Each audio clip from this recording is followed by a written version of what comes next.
ஒரு 888 கோடி ரூபாய்க்கான ஊழல் தமிழ்நாட்டு அரசியலை ரொம்ப பெரிய அளவில் படாத பாடுபடுத்திட்டு இருக்கு அப்படின்னு சொல்லலாம். அதுவும் நேரு அவர்கள் அதற்கான விளக்கத்தை கொடுக்கிறார். இடி தவறான செய்தியை சொல்கிறது, எங்ககிட்டலாம் நாங்களாம் தப்பே செய்யலை, பணி நியமனமெல்லாம் கரெக்டாக தான் கொடுத்துருக்கோம் அப்படின்னு சொல்லி நேரு அவர்கள் சொல்லும்போது, கிடையாது, வாட்ஸ்அப் மெசேஜ் 10 ரூபாய் நோட்டு எல்லாமே பக்காவாக இருக்குது, நீங்கள் வழக்கை மட்டும் பதிவு பண்ணுங்கள் அப்படின்னு சொல்லி இடி நம்முடைய தமிழக காவல்துறைக்கு ஒரு ரிக்வெஸ்ட்டை கொடுத்துருக்காங்க. இந்த ரிக்வெஸ்ட் இப்படி இருக்கும்போது அடுத்ததாக ஒரு 168 கோடி ரூபாய்க்கான ஊழல் ஒன்று வெளிச்சத்துக்கு வந்ததாக சொல்லப்படுகிறது. இதை சொன்னது அன்புமணி ராமதாஸ் அவர்களும் சொல்லியிருக்காங்க, இந்த பக்கமாக அண்ணாமலை அவர்களும் சொல்லியிருக்காங்க. அதுலேயும் குறிப்பாக 48 மணி நேரத்தில் கொள்முதல் செய்யப்பட வேண்டிய அந்த நெல்களை 48 தினங்களாக கொள்முதல் செய்யாமல் என்ன செஞ்சிட்ருக்கீங்க, கொள்முதல் செய்த நெற்களை ஒரு லாரியில் இங்கேருந்து அங்கே கொண்டு போகிறது அப்படிங்கிறதும், அந்த நெல்லை 48 மணி நேரத்திலே இறக்கிவிட வேண்டும் அப்படிங்கிற அந்த ரூல்ஸ் அண்ட் ரெகுலேஷன்லாம் பறக்க விட்டு ஒரு சப்கான்ட்ராக்ட் அப்படிங்கிற லெவலில் நம்ம அதை செய்கிறதுக்கான வழிமுறையை ஏற்படுத்தி விட்டார்கள். அந்த சப்கான்ட்ராக்ட் என்ன செய்வாங்கன்னா அதை தான் இந்த பதிவில் பார்க்க போகிறோம். இப்படி இல்லாமல் ஊழல் செய்ய முடியும் அப்படின்னு சொல்லி நீங்களே வாயை பிளந்துருவீங்கன்னா பார்த்துக்கோங்களேன். இது ஆழமான அரசியல் சதுரங்கம்.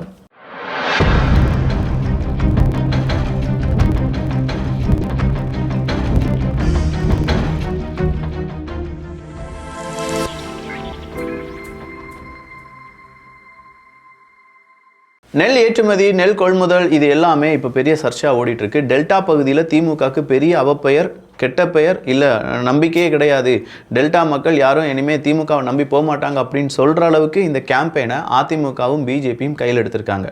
இந்த கேம்பெயினுக்கு தகுந்த மாதிரியே அடிக்கடியான ஒரு விவசாயிகள் சம்பந்தப்பட்ட பலவிதமான ஊழல்கள் கொஞ்சம் கொஞ்சமாக வெளியில் வர ஆரம்பிக்குது.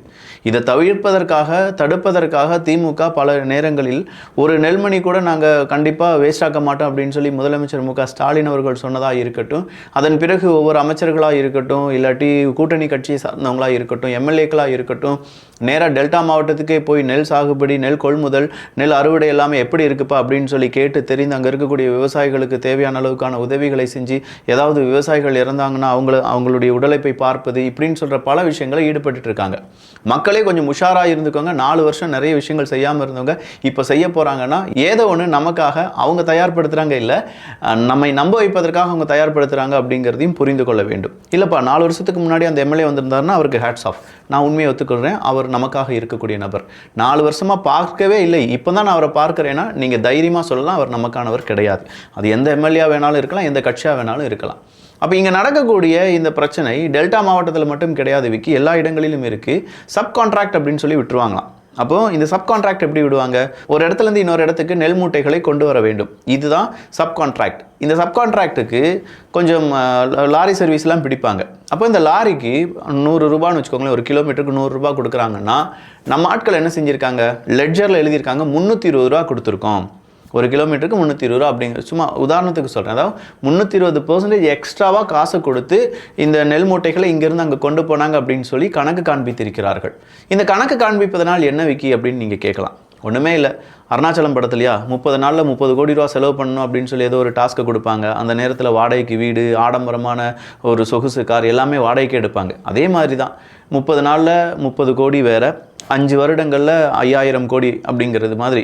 இந்த 5000 கோடி ஆட்டையை போடுவது எப்படி அப்படின்னு சொல்லி நீங்கள் அரசியல்வாதிகளிடம் கேட்டீர்கள் என்றால், நெல் கொள்முதல் அப்பா 100 ரூபாயா, வேண்டாம் 300 ரூபாய்க்கு வாடகை வாங்கு லாரியை, 300 ரூபா கொடு, 300 ரூபா கொடுத்துட்டு 100 ரூபா அவனுக்கு போக 200 ரூபாய் அப்படியே திருப்பி மாற்றிடு, கணக்கில் 300 ரூபான்னு எழுதி வை, ஒரு கிலோமீட்டருக்கு 200 ரூபா நமக்கு லாபம் கிடச்சிரும். இந்த மாதிரி ஒரு 168 கோடி ரூபாய் ஜஸ்ட் கொள்முதல் பண்ணி ஒரு இடத்துலேருந்து இன்னொரு இடத்துக்கு கொண்டு போகிற இந்த சப்கான்ட்ராக்ட்லேருந்து மட்டுமே கிடைத்திருப்பதாக பெரும் குற்றச்சாட்டை அன்புமணி ராமதாஸ் அவர்கள் சொல்கிறார்கள். அதே நேரத்தில் அதை அப்படியே அண்ணாமலை அவர்களும் இன்றைக்கி ஒரு ப்ரெஸ் மீட்டில் சொல்கிறாரு, 48 மணி நேரத்தில் கொள்முதல் செய்ய வேண்டிய நெல்லை 48 நாட்கள் கூட கொள்முதல் செய்யாமல் சுற்றில் விட்ட அமைச்சர் சக்கரபாணி, 160 கோடிகள் விவசாயிகள் ஏமாற்றி சப்கான்ட்ராக்ட் விட்ட அமைச்சர் சக்கரபாணி அப்படின்னு சொல்லி அண்ணாமலை அவர்கள் சொன்னதாக செய்திகள் வெளியாகி இருக்கின்றன. இப்படிமாயா ஊழல் செய்வீங்க அப்படின்னு கேட்டால் இதை இனிமேல் சக்கரபாணி அவர்கள் என்ன சொல்லுவார், அதெல்லாம் கிடையாதுங்க, எதிர்க்கட்சி ஏதோ தவறான செய்தியை பரப்பி விடுகிறார்கள் அப்படின்னு சொல்லுவாங்க. மக்களாகிய நீங்கள் இதை தான் சிந்திக்க வேண்டும். இல்லைப்பா வெயில் காலத்தில் ரோடு போட்டுற வேண்டியதானே அப்படின்னு சொல்லி நேற்று நம்ம ஒரு வீடியோ போட்டோம். அந்த வீடியோக்கு நிறைய பேர் ஆமாம்ல வெயில் காலத்துலேயே அவங்க போட்டிருக்கலாம்ல, ரோடு போட்டிருக்கலாம்ல அப்படின்னு சொல்லி நிறைய கருத்துக்கள் பதிவு பண்ணியிருந்தாங்க. ஆனால் ஒரு சில நண்பர்கள், என்னுடைய நண்பன், என்னுடைய உறவினர் இந்த மாதிரி என்ஜினியராக தான் இருக்கார், சிவில் இன்ஜினியராக தான் இருக்கார், இல்லாட்டி இந்த மாதிரியான அரசாங்க உத்தியோகத்தில் தான் இருக்கார், அவர் உயர் அதிகாரிகளிடம் கேட்டிருந்தார், சார் இந்த அக்டோபர் நவம்பர் டிசம்பரில் மழை வந்துடும், அதுக்கு முன்னாடி நம்ம ரோடெல்லாம் போட்டுடலாம்ல அப்படின்னு சொன்னோன்னே அந்த உயர் அதிகாரி அதெல்லாம் மறுத்து விட்டார். மறுத்ததுனால என்ன, நவம்பர் டிசம்பரில் ரோடு போடுறதுக்கு முதல்ல ஒரு ஸ்கொயர் ஃபீட் அவங்க ரோடு போடுறாங்களா, ஒரு 100-200 வாங்குறாங்களா, மழையில் போடும்போது மழையில் குடை பிடித்தது, மழையில் ரோடு அடித்துட்டு போனது அப்படின்னு சொல்லி எக்ஸ்ட்ராவாக ஒரு 200 போடுங்க எழுதுங்க அப்படின்னு சொல்லி 200 எழுதிட்டு 100 பேக்கெட்டில் வைக்கிட்டு போகிறதுக்கு இதுதான் சரியாக இருக்கும். ரோடு குண்டும் குழியுமா இருந்தால் தான் அவங்களுடைய பேக்கெட் நிரம்பும் அப்படிங்கிற கருத்துக்களை பதிவு பண்ணுறாங்க. எந்த அதிகாரி, எந்த மூத்த அதிகாரி அப்படிங்கிறதெல்லாம் நமக்கு தெரியல. இந்த மாதிரிலாம் நடக்க வாய்ப்புகள் இருக்கா அப்படின்னு சொல்லி கொஞ்சம் யோசித்து பார்த்தோம்னா வாய்ப்புகள் இருக்குது. அப்போ இதை யாரால் தடுக்க முடியும் அப்படின்னு கேட்டால் அரசு அதிகாரிகளால் தான் தடுக்க முடியும்.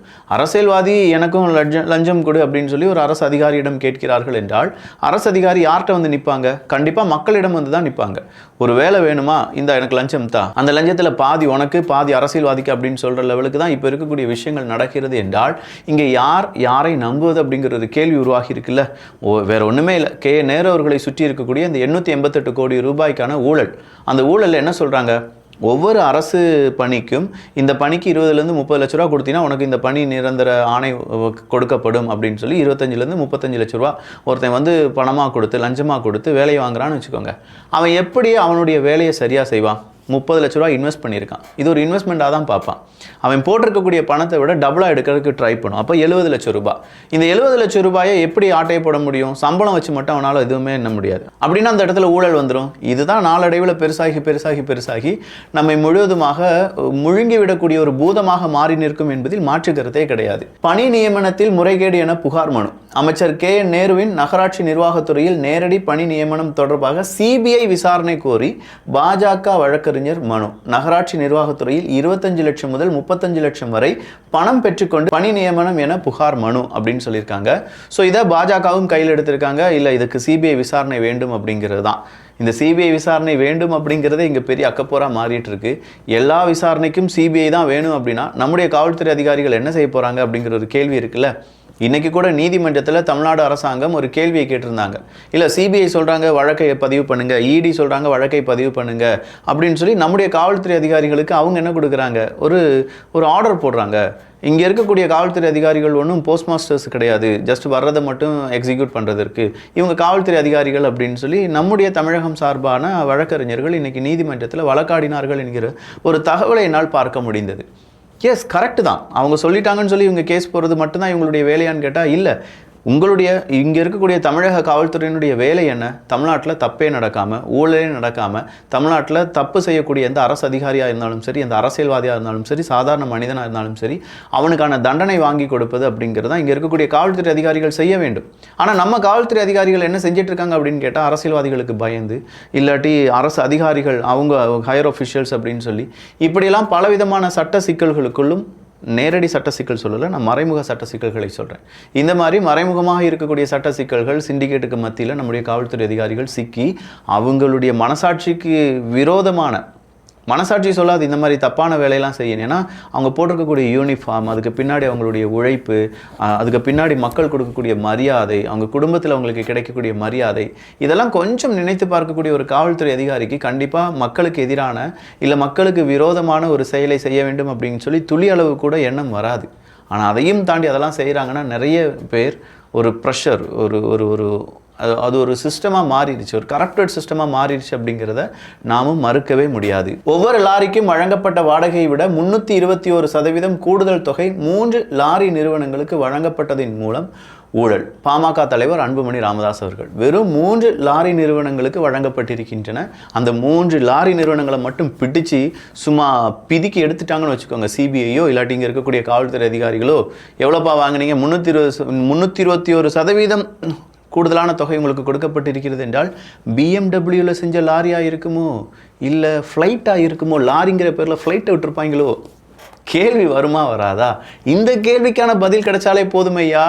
இந்த தமிழக அரசியலில் பெரிய ஒரு மாற்றத்தை கொண்டு வருவதற்கு மக்களாகிய நீங்கள் இதை எப்படி பார்க்குறீங்க அப்படிங்கிறது எனக்கு தெரியல. இதெல்லாம் பற்றி டிபேட் நடத்தினாங்கன்னு வச்சுக்கோங்களேன், வேறு ஒன்றுமே இல்லை. இங்கே இருக்கக்கூடிய ஜேர்னலிஸ்ட், பத்திரிகையாளர்கள் அப்படின்னு சொல்லி, சோ கால்டு பத்திரிகையாளர்கள் அப்படின்னு சொல்லக்கூடிய சில நபர்கள், அவங்க நயினா நாகேந்திரன் அவர்களுடைய கை அந்த பெண்ணினுடைய எங்கே உரசிட்டு இருக்கு பார்த்தீங்களா அப்படின்னு சொல்லி ஒரு கேவலமான விஷயத்தெல்லாம் பகிர்ந்த பத்திரிகையாளர்கள், டேய் இங்கே பாரு, கண்ணை திறந்து பாருங்க, மீசெல்லாம் வச்சுருந்தா மட்டும் போதாது, மனிதர்களுக்கு மக்களுக்கு உண்மையாக இருக்க வேண்டும் அப்படின்னு சொல்லி ஒரு பத்திரிகையாளர் நினச்சிருந்தா கூட இங்கே நடந்திருக்கக்கூடிய இந்த 321% கூடுதலாக கொடுத்துருக்காங்களா?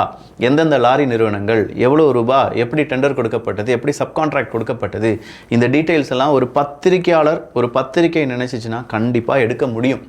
அவங்க கிட்ட இருக்கக்கூடிய சோர்ஸ், அவங்க கிட்ட இருக்கக்கூடிய கேப்பபிலிட்டி, அவங்க கிட்ட இருக்கக்கூடிய அதிகாரம், ப்ரெஸ் அப்படிங்கிற அந்த அதிகாரத்தை பயன்படுத்தி அவங்களால முடியும். ஆனால் என்ன, நம்ம பத்திரிகையாளர்கள் கொஞ்சம் பேர் அதுக்கு மெனக்கிடுறாங்க. 80% பத்திரிகையாளர்கள் டெய்லி நியூஸ் மட்டும் போட்டால் போதும், இன்வெஸ்டிகேஷன் ஜேர்னலிசம் அப்படிங்கிறதுலாம் நமக்கு தேவையே இல்லைன்னு சொல்லி ஒதுங்கி நிற்கிறாங்க. நீங்கள் இப்படி ஒதுங்கி நிற்கிறதுனால தான் எங்களை மாதிரியான ஆட்கள் யூடியூப்பில் வந்து பேசும்போது எங்களுக்கு லட்சக்கணக்கான வியூஸ் கிடைக்குது. நீங்கள் உங்களுடைய பத்திரிகை டவுன் ஆகிட்டே இருக்குப்பே, அது விற்பனையாக இருக்கட்டும், மக்கள் பார்ப்பதாக இருக்கட்டும், மக்களுடைய நம்பிக்கையாக இருக்கட்டும், என்னைக்கு இந்த இன்வெஸ்டிகேஷன் ஜேர்னலிசம், மக்களுக்கான நல்ல பத்திரிகையாளர்கள், பத்திரிகை பெரிய அளவில் பேசப்படுகிறதோ அன்னைக்கு தான் இந்த யூடியூப்பில் எங்களை மாதிரியான சில்லுவண்டுகள் எல்லாம் அப்படியே கீழாமிங்கி நாங்கள் வேறு ஏதாவது தொழில் பார்க்க போவோம். தயவு செஞ்சு எங்களுக்கு இந்த தொழில் செய்யணுங்கிற ஒரு நிர்பந்தமும் கிடையாது, தேவையும் கிடையாது. உங்களுடைய வேலையை நீங்கள் சரியாக செஞ்சிட்டிங்கன்னா நாங்கள் அடுத்த வேலையை பார்த்து, அடுத்த கண்டென்ட்டை பார்த்து போயிட்டே இருப்போம் அப்படிங்கிறது தான் தாழ்மையான வேண்டுகோள். இங்கே இருக்கக்கூடிய சிக்கலையும், இங்கே இருக்கக்கூடிய பதற்றங்களையும், இங்கே இருக்கக்கூடிய அரசியலும், இங்கே இருக்கக்கூடிய பலவிதமான வன்மங்களையும் பார்க்கக்கூடிய ஒரு சாதாரண மனிதன் இதை எப்படி எடுத்துக்கொள்வான் அப்படின்னு கேட்டால், அவனுக்கு நீங்கள் பேக் போனாக இருக்கணும். பத்திரிக்கை அப்படிங்கிறது அவனுக்கு நீங்கள் நாலேஜ், நீங்கள் தான் ஒரு நாலேஜ் ஹப், அந்த அறிவை நீங்கள் தான் கொடுக்கணும். ஆனால் நீங்கள் அறிவை கொடுக்காமல் இந்த அரசியல்வாதிக்கு பயந்து, இந்த அரசியல் கட்சிக்கு பயந்து நீங்கள் வெளியிடக்கூடிய ஒவ்வொரு செய்தியும் ஒரு தலைமுறையை கண்டிப்பாக சொல்கிறேன் அறிவற்றவர்களாக மாற்றி வருகிறது என்பது தான் நிதர்சனமான உண்மை. அடுத்ததாக வந்திருக்கக்கூடிய செய்தி, செங்கோட்டையன் அவர்கள் ஒட்டுமொத்தமாக நிரந்தரமாக அதிமுகவிலிருந்து அடிப்படை உறுப்பினர் பதவியிலிருந்து கூட தூக்கி எறியப்பட்டு விட்டார் அப்படிங்கிறது தான். சோஃபார் இப்போது ஓபிஎஸ் அவர்கள், டிடிவி தினகரன் அவர்கள், சசிகலா அவர்கள், செங்கோட்டையன் அவர்கள் அப்படின்னு சொல்லி ஒரு லிஸ்ட்டே இருக்குது. அப்போ இன்றைக்கி சசிகலா அவர்கள் இதற்கான ஒரு அறிக்கை கொடுத்துருக்காங்க. இது மிகப்பெரிய தவறு. அவங்களாம் அம்மா ஜெயலலிதா அவர்கள் இருக்கும்போதுலேருந்து, இல்லாட்டி எம்ஜிஆர் அவர்கள் இருக்கும்போதுலேருந்தே அரசியலில் இருக்கிறவங்க, அவங்கள திடீர்னு நீங்கள் கட்சி விட்டு தூக்குறது அப்படிங்கிறதெல்லாம் அக்செப்ட் பண்ண முடியாது. இதற்கான தண்டனையை எடப்பாடி பழனிசாமி அவர்கள் அனுபவிப்பார் அப்படிங்கிற மாதிரி சசிகலா அவர்களுடைய ஒரு அறிக்கை இன்று வெளியானது. ஊழலை மறைக்க இல்லாததை சொல்லி பிரதமர் மீது அவதூறு பரப்பி வருகிறார் ஸ்டாலின். ஒரு நிமிடத்தில் திமுக நரேட்டிவை உடைச்சி விட்டுட்டார் மனுஷன் அப்படின்னு சொல்கிற ஒரு ட்வீட் என்னால் பார்க்க முடிந்தது. வேறு ஒன்றுமே இல்லை. பீகாரில் எலெக்ஷன் நடக்குது, கேம்பெயின் பண்ண போகிறார் பிரதமர் நரேந்திர மோடி அவர்கள். அங்கே அவர் சொல்லக்கூடிய வார்த்தை என்ன அப்படிங்கிறத இங்கே இருக்கக்கூடிய முதலமைச்சர் மு.க. ஸ்டாலின் அவர்கள் அவருடைய ட்விட்டர் பக்கத்தில் பகிர்ந்திருக்கிறார். ஒன்று, அந்த வீடியோவை அவர் பகிராமல் இருந்திருக்க வேண்டும். அப்படி பகிர்ந்திருந்தாலும் அந்த வீடியோவுக்கு சப்டைட்டில் அவர் போடாமல் இருந்திருக்கணும். மு.க. ஸ்டாலின் அவர்கள் பகிர்ந்த வீடியோவில் பிரதமர் நரேந்திர மோடி அவர்கள் என்ன சொல்றார் அப்படின்னா, तमिलनाडु में डीएमके के लोग बिहार के मेहनतकश लोगों को प्रताड़ित करते हैं. தமிழ்நாட்டில் திமுக டிஎம்கே இங்கே இருக்கக்கூடிய பீகாரிகள் அங்கே போகும்போது அவங்கள ரொம்ப பெரிய அளவில் கொடுமைப்படுத்துகிறார்கள் அப்படிங்கிற ஒரு வார்த்தையை சொல்கிறார். இங்கே திமுக அப்படின்னு சொல்லி ஒரு கட்சியை தான் சொன்னாரே பிரதமர் நரேந்திர மோடி அவர்கள் அப்படிங்கிறத தவிர தமிழர்கள் பீகாரிகளை கொடுமைப்படுத்துகிறார்கள் அப்படிங்கிறத எங்கேயுமே அவர் சொல்லவே இல்லை. சரி, திமுக பீகாரிகளை வடக்கன்ஸ் அப்படின்னு சொல்லியோ பான்பராக் வாயன்கள் அப்படின்னு சொல்லி ஏதாவது சொல்லியிருக்காங்களான்னு பார்த்தா ஏதாவது இல்லை, பல முறை சொல்லியிருக்காங்க. அங்கே நார்த் இந்தியாவில் இந்தி படிச்சவங்களாம் வேலை கிடைச்சிருக்கிறானா? எல்லாம் சென்னையில் என்ன பண்ணுறான்ப்பா, பானிபூரி அடிச்சுங்கிறான். பொன்முடி அவர்களாக இருந்து ஏகப்பட்ட பேர் வடக்கன்ஸுகள், டிஆர்பி ராஜா வடக்கன், அந்த அறிவில்லாதவர்கள் நிறைய பேர், திமுகவினுடைய ஒரு பெரிய லிஸ்டே இருக்குது. ஹிந்தி பேசக்கூடிய நபர்களை, பீகார்லேருந்து வந்த நபர்களை, உத்தரப்பிரதேசிலேருந்து வந்த நபர்களை ரொம்ப கேவலமாக அவங்கெல்லாம் மனிதர்களே கிடையாது அப்படிங்கிற நெரேட்டிவ், அறிவில்லாதவர்கள் அப்படிங்கிற நெரேட்டிவில் பேசின அந்த வீடியோக்கள் ஏகப்பட்டது நம்மகிட்ட இருக்குது, சோஷியல் மீடியாவில் இருக்குது. இதெல்லாம் திமுக காரங்களால் மறுக்கவே முடியாது, நம்ம அப்படி சொல்லவே இல்லை.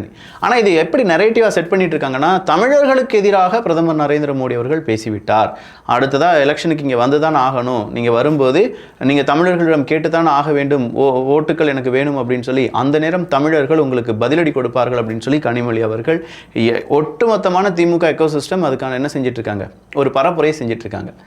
அவர் பேசினது என்ன, திமுக தமிழர்கள் கிடையாது, ஒட்டுமொத்த தமிழர்களும் திமுக கிடையாது, திமுக தான் தமிழர்கள் அப்படிங்கிற ஒரு சான்றும் இங்கே கிடையாது.